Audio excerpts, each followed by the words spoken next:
Welcome and good morning to Meg's Day in the Life. So she's going to go over pretty much a full day of what she does and how she does it. So meal number one, 275 grams of egg whites, one whole egg, 100 grams of blueberries, and she does have 75 grams of veg in there as well. 15 grams of no added sugar ketchup. All gets weighed now as it's crunch time. She is just under 8 weeks out. So we are getting closer to show number one.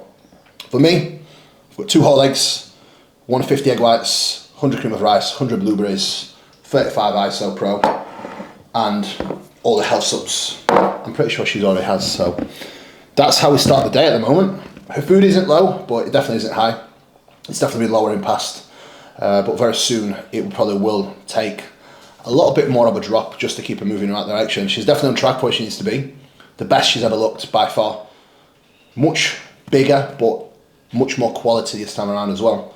So I'm really confident that it will be enough to really climb up the placings a lot, which is exactly what we needed this year. The feedback that we've gotten from the judges, she needed more size and she needed to be more conditioned, so we've managed to do both, because at this point now in prep, she's a lot further ahead than she ever has been before, and we are certainly on track to bring the condition that we need with the size and shape that we need for her category as well, which is key. I think you need to always take consideration that whenever you aim to do any class, it's a mixture of all, not just a combination of one. So you need to be mindful that you can only bring the condition that you can at that time with the musculature that you have. If you'd push, and then the trade-off means that you lose some of the shape and proportions, especially in a class like figure, that is the trade-off that's not worth taking. And you may just need to be able to go away, add more quality to tissue, so that you're able to bring the condition that you need without sacrificing the shape and the flow. So that's been the plan. That's been the agenda for this off-season, and we managed to do that. So day starts. She's just checking in. I'm going to start eating breakfast now, and then we'll get the day going.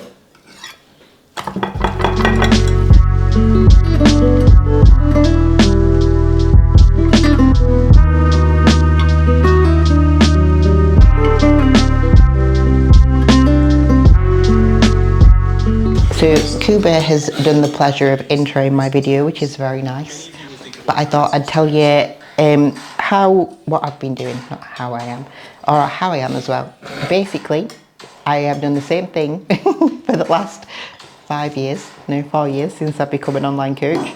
I get up, get a coffee, I go upstairs, I work for my first little block of work, come downstairs, me and Zena Bean go for a little walk into the woods, come back. If it's picture day, take my pictures, which it was today, and then eat my breakfast. If it's not, obviously just sit down and make my breakfast. Kuba's told you what it is. Obviously Kuba makes my breakfast, which is lovely on a training day. I'm feeling good. I'm feeling in good spirits. I'm obviously a lot leaner. Am I a little bit hungry sometimes? Yes, but I don't think I've ever been like this, not hungry at this many weeks out. Does that make sense? I'm definitely usually a lot hungrier, and looking back at my last prep, my foods were a lot lower at this point in prep as well. So yeah, prep's been pretty good so far. I'm definitely a lot leaner right now than what I ever have been at this point out, which is great. And I don't think that I look too terrible. I'm definitely a little bit less full. I'm not going to say that I'm flat, because I'm not completely flat, but I am definitely a little bit less full right now than what I would be. But that's just what bodybuilding is. You've got to look a little bit shit to then be able to look great, because that's how you push on to get some new condition. So I'm going to eat, and then I'm going to do some cooking, and we'll bring you along the ride for some cooking in the kitchen. Right, so after I have my breakfast in the morning, whether that be rest day, which is a little bit later, so usually I finish all my check-ins on a rest day and then do my kind of food, and then do my chores on a food prep and stuff.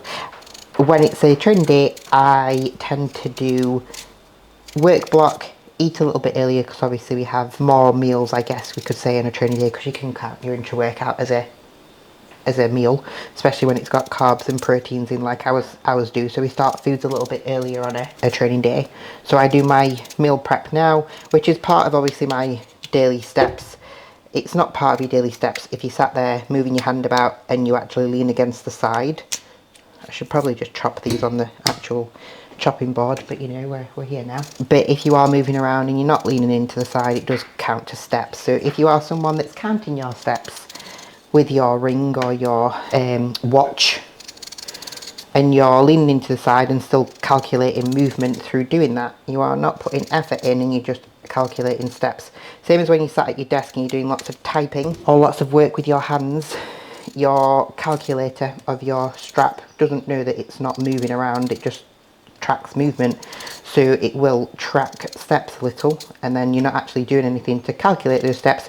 So is that actually accumulating to fat loss? Absolutely not, no. So make sure that if you are someone that's doing that, that you don't do that anymore, because otherwise you're probably not going to find that your body weight's going to drop and you are going to end up in a bit of a pickle with things not moving in the direction that you want them to in prep. So pre-made potatoes, chopped them, peeled them, cut them, whatever, wash them, put them on the pan to boil, and then later we'll put them in the air fryer to obviously create into roasted potatoes. I actually don't taste the difference between these and the normal roast potatoes that you get on a Sunday dinner, apart from obviously they're not the ones with goose fat, but I actually don't like them when they're dripping a little bit with oil. They actually make me feel a little bit sick, so it's like having an off-hand meal every day. I'm just kidding, it's not. But you don't have to make your food taste like shit just because you're in a diet. Like, our foods are obviously a lot plainer in the prep because you don't want to be adding lots of different calories to the foods, but you still want to make them enjoyable, because that way you get more happiness out of it, and if you get more happiness and enjoyment out of it, you're more inclined to stick to it.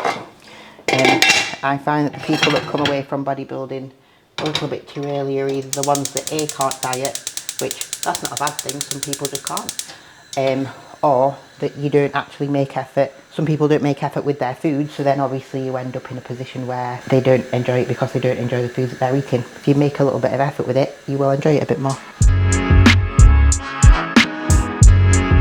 It's a really useful tool in a competition prep. Try not to use it as much in your off season because it's something that will really help with thermogenesis, which is obviously going to aid you with fat loss. It's also going to allow you to move around a little bit more, meaning that then you'll be able to get more steps when you have a little bit more energy, so that hopefully at night time, when obviously it's time to chill out, you can obviously just chill out because you'll have been able to get some more steps, movement done during the day, etc. So I like to get a little bit systematic with it, and I always have done, in that I place it at specific points in the day so that I can have a hit, a hit, a hit.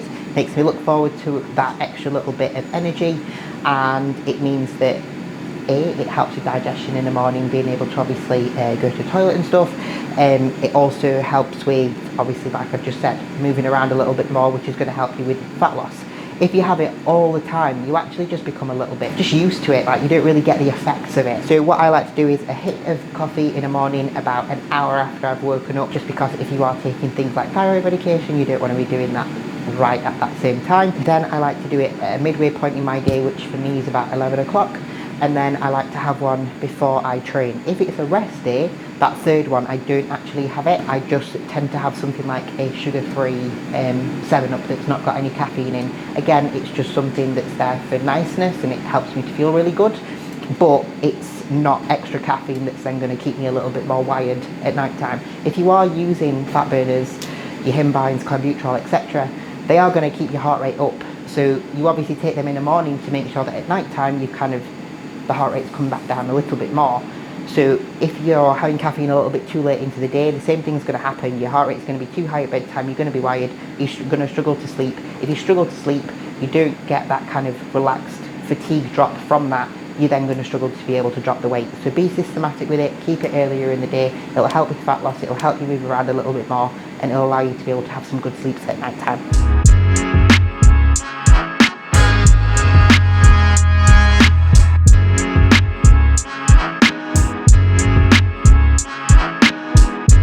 Really like these are nice. The handles are in the right position, kind of directly in line with your nipple line. Your press is really lovely. Let's just make sure that you keep that chest a little bit taller as those elbows come down. It will create for you to have a little bit more of a stable platform, plus you'll be able to be a bit more aggressive as you drive back through, which will allow us to be able to build that strength up just that little bit more. So Obviously we're just waiting for the rice to cook. When we're in a off season, we tend to obviously have a little bit less water in our rice compared to when we are in prep. But that doesn't mean that we over volumize anything. So oats, cream of rice, rice flakes, rice, even using too many vegetables or salads and stuff. That's like over volumize it. You are going to run into things like digestive issues if you are over volumizing things, using too many vegetables, using too much water in things as the types of foods that I've just mentioned. Because if you are using too much water, it will cause bloating, it will make the foods probably taste a little bit more watery. Then you don't feel like you're actually having food, which then actually makes you crave a little bit more. It makes you actually more hungry. So basically you're just going to have to deal with the fact that you are hungry. There's definitely little hacks that you can do: caffeine, sugar-free drink a day, maybe a tiny little bit of extra water in your rice and your cream of rice and stuff, but it still needs to be foods. And you are going to be hungry, so you're just going to have to deal with the fact that you are hungry. The sooner you become okay with that, the better it's going to be, because adding more fibre to your foods with too many vegetables and salads can, if you have too much fibre, can do the same as too little fibre. No toilet trips or too many toilet trips, etc. Just deal with the fact that you are hungry, don't over volumize, and be okay with the fact that you just feel a little bit peckish.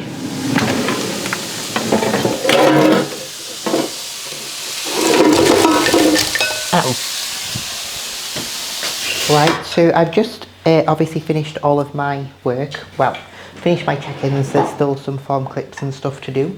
We have a excellence call at 10:30. Cooper's running that today, doing it about hunger signalling. So Gaz will get some small clips of that so that you can see exactly what's going along with the excellence calls, which everybody seems to have some really nice feedback with at the minute. But I'm going to get stuck into meal 2, which is 125 grams of raw steak, 75 grams of veggies, 200 grams of potatoes. If it's a upper body day, I only have 100 grams of potatoes, so basically today is like a refeed.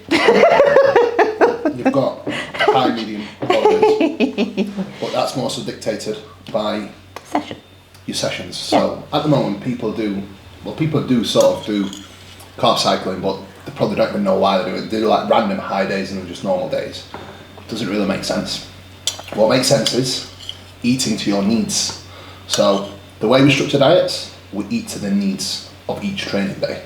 That's how it should be, really, because your calorie demand will differ depending on your sessions. All my sessions are pretty much just as demanding. Meg's sessions, they're not. She has some sessions that are more demanding than others, which means that calorie intake will need to reflect that. So at the moment I am having my higher day foods because I'm doing my leg day today, which you will see the video too. And I have a tiny little bit of sauce on. I'm not a sauce fan, but I do like a little bit of lighter than light mayonnaise on my potatoes. I'm a bit of a fan of, what's it called? What's that other stuff called that I have? Mustard at the minute, I don't know why. And then Cuba's meal is 225 grams of venison, 400 grams of potatoes, 50 grams of veggies, 25 grams of kimchi, and some sauce. Pineapple, 100 grams of pineapple for both.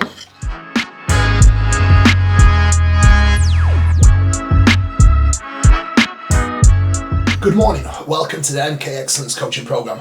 Today's lecture is going to be all about hunger and hunger signalling, which at this moment in time is something that many of you will probably battle. I know myself, I will get to a point very soon where hunger will be quite high, but this is where I have to embrace it. And this is where we have to make sure that we understand the process behind hunger, know the whys and hows, and then understand that it's actually normal to feel hungry. It does not matter how much food you eat necessarily when it comes to hunger. What will matter and what will come into place is your body fat levels and your condition. This is where the margin will differ person to person massively, and it tends to be regulated much better with people who are more advanced in this sport and who have been doing it on more of a longer basis and been in the game a little bit longer and have been able to stay on the hungrier side without going excessively high with calories through poor nutrition practice and then excessively low with calories. Happy medium is always best, and I think happy medium to a degree can be achieved even when going into extremes with getting stage lean, in my opinion. But it takes time, it takes resilience, and it takes discipline. I'm having to pull my chicken apart a little bit because chewing at the moment is a little bit difficult. I've just had my teeth done, so I haven't got them fully on yet, the new veneers on my teeth. I have like a temporary set on, which is for me to get used to the new length, because I wanted my teeth a little bit longer to try and be able to see them without having to grimace, because I have a really lazy top lip that doesn't move, so it's not nice that you can't ever see my teeth when I talk. And when I'm on stage and I look like I don't know, trying to... Kuba always says I look like I'm in pain when I'm trying to smile, and it's because I'm trying to show my teeth, so it'll be nice to not have to grimace when I'm on stage. But that's why I've got a little bit of a lisp right now, just because of the new teeth, but I'm sure that I will get used to it. Plus, when you put the temporaries on, it's almost like a what's it called? When someone has no teeth and they put like something on, a denture. It's like a denture because it's got no bits in between. Whereas obviously when the veneers go on, they're all individual, so exciting. Went the other day to Base Dental in Wakefield. So when I have had them done properly, I'll show you them, because the temporary ones are not like the whitest, but this is pretty much the length that I'm going to be, and they're going to be a little bit kind of straighter at the bottom, if that makes sense. They'll still have texture like a normal tooth, but they'll just be a little bit straighter rather than curved, because they can't really create that with a temporary set. So hopefully it'll look good. Plus my aesthetics lady does a good job of trying to keep my lip from being less full, because I had it, all of my filler that I had before, had that all removed, so I'm a little bit more au natural. Not that that's a good thing, apart from the teeth and the tits. Tits and teeth.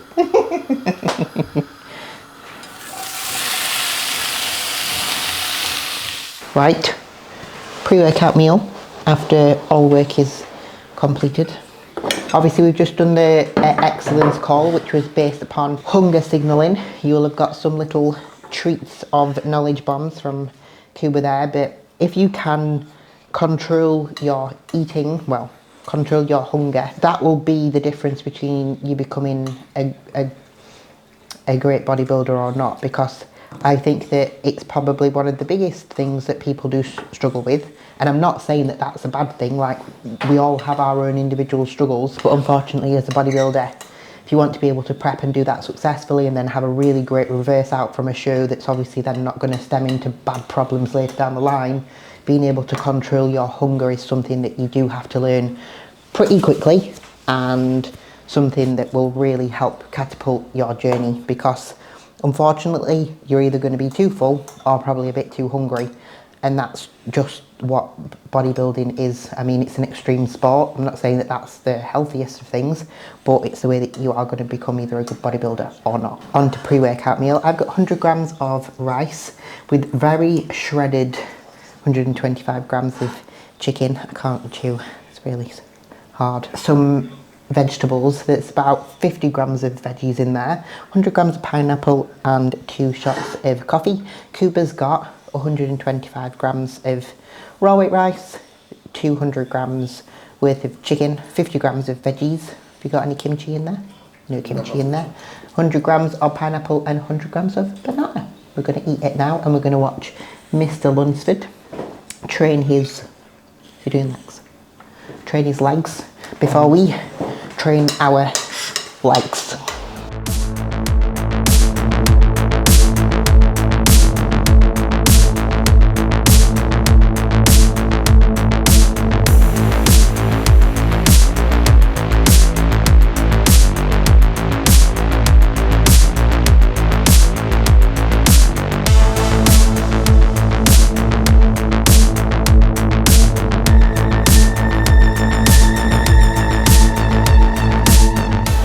The first part of intra-workout, which is my carbohydrates. I have this through the entirety of my session by sipping, and then if I still get a little bit thirsty once I've finished it, I will have some more water just to stay nice and hydrated. There's 20 grams, no there's not, there's 30 grams of sustain, so 30 grams of carb powder from obviously Trained by JP Nutrition. That's in flavour orange and mango. Obviously on my upper body days, like Cooper had mentioned earlier, I have a little bit less carbohydrates because my sessions aren't as intense or taxing. So there's 30 grams in here. On an upper body day, there's just 20. And then halfway through my session, I will have 25 grams of MPS, which is obviously my protein during the session. And I'll show you that when I've got it.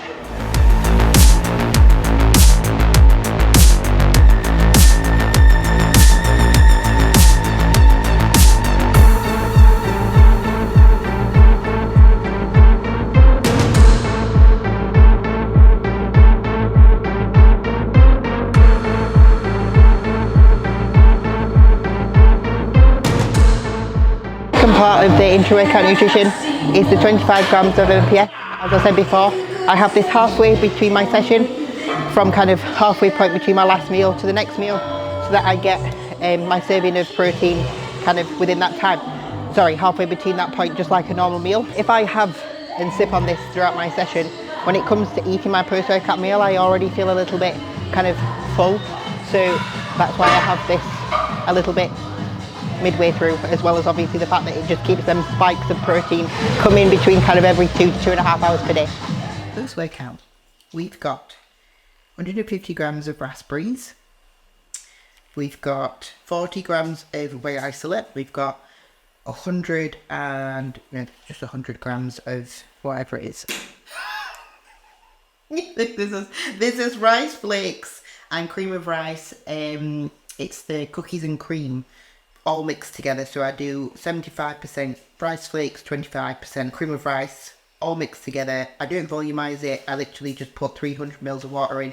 I prefer it when it tastes like food, as I said earlier, for it to be satiating. If it's really runny and watery because you volumized it, it doesn't taste like food, and then it just makes me more hungry. So that's what I do. Gilbert had, because he wanted me to tell you, 350 grams of prawns. He likes to do a meat option / fish option post-workout, because if he is to have whey, then he has then 3 whey meals in his day, and he doesn't want to do that. He just wants to have the 2. So that's what he's doing at the moment. And then he's got 125 grams of cream of rice, and then same as me with 150 grams of berries. Mr. C's keeps knocking into me, and he's pushing his little bum, and it's making me wiggle about. We don't like it, Mr. C's.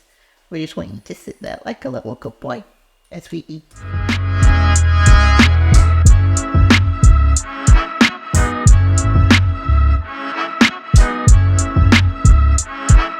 Just opened this parcel before Gaz was about to leave, and our new hard body knee sleeves have come. They're obviously in a really lovely little package that then you can keep in your bag, so then you can obviously keep it separate from all your stuff, and it's not kind of thick or anything like that. It's just kind of, you can fold it up and put it in there.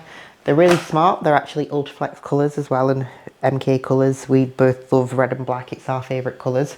So the majority of my outfits when I go to the gym are red and black, so they very much fit my outfit. But I'm very excited to use them. They're single ply. Obviously, we don't need a big bounce from a thick knee sleeve if we're using them just for the sake of keeping our knees a little bit warm, which is obviously what a sleeve is mostly for, not to obviously give you the ability to be able to get more load through, which is obviously then, is it called assisted powerlifting, if that's what it does, but that's not what we want. So this will be great. Very much looking forward to using it. Use my code MEG if you want to get some yourself, and yeah, help Brandon along and get buying them. These are our last 2 meals. Mine's carbless, so basically it's poverty portions. No, I'm kidding. I still have a lot of food compared to like most people in the world that can't afford to have food, so I don't know anybody that can complain about being hungry when there's people that are actually starving. So this will be 125 grams raw weight chicken, and then in total I've got like 80 grams of vegetables of different varieties. There's some mushrooms, some peppers, some asparagus, and a little bit of spinach that I will wilt before I eat it, just because digestion wise it's better to have wilted spinach than not. Digestion always starts at your mouth as well. If you're someone who struggles with digestion, make sure that you are eating and chewing your food properly. If you eat it really quick because you're super hungry, your digestion is going to go to shit. Make sure that you're eating it slowly, don't drink around your meals, and make sure that you do have some vegetables and fruit in your diet. And if your coach is giving you vegetables and fruit in your diet, make sure you eat them, because if you're not, then obviously you can't complain if your digestion's rubbish. And then if you start adding them in prep, like, you're just making things not, or the variables not very consistent. So make sure you stick to your plan. Kuba's got same amount of vegetables from the different sources that I've just mentioned, 225 grams worth of raw weight chicken, and then 50 grams of rice. And then my last meal, I've not got Kuba's ready yet, because sometimes he has a little bit of oats and a little bit of cream of rice. Sometimes he just wants oats, so I don't want to do it wrong, so I've not done it. But I've got 50 grams of oats in there with 200 mils of water. I've got a tiny little bit of stevia, and I'll put some cinnamon in. I'll also have 40 grams of whey and 100 grams of berries and 10 grams of dark chocolate. And that 10 grams of dark chocolate or almond butter, depending on how I feel, is like a dream, because I don't have that many fats in my diet right now, given the fact that I am quite close to my competition. It is bodybuilding, it's extreme. Your diet's going to be a lot more extreme than, say, a different sport that you could potentially do. Kuba's meal is, I'm reading it off the board, 75 grams of oats, 100 grams of berries. He will also have, he doesn't have any nut butter in this one. He only has that on a rest day. And then he also has 65 grams of whey, so that's what he'll have. With his fifth meal, he also has 100 or 50 grams of pineapple. So yeah.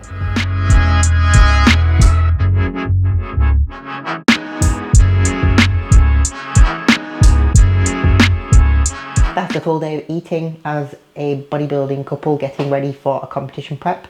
It's not as much food as it was in off season. It is the same sources of foods. Obviously my bread is gone. That is sad. Really sad. Exceptionally sad, because I love bread. Bread and potatoes is what I've been brought up on, kind of rices and pastas and stuff like that, being as I've gotten a little bit older.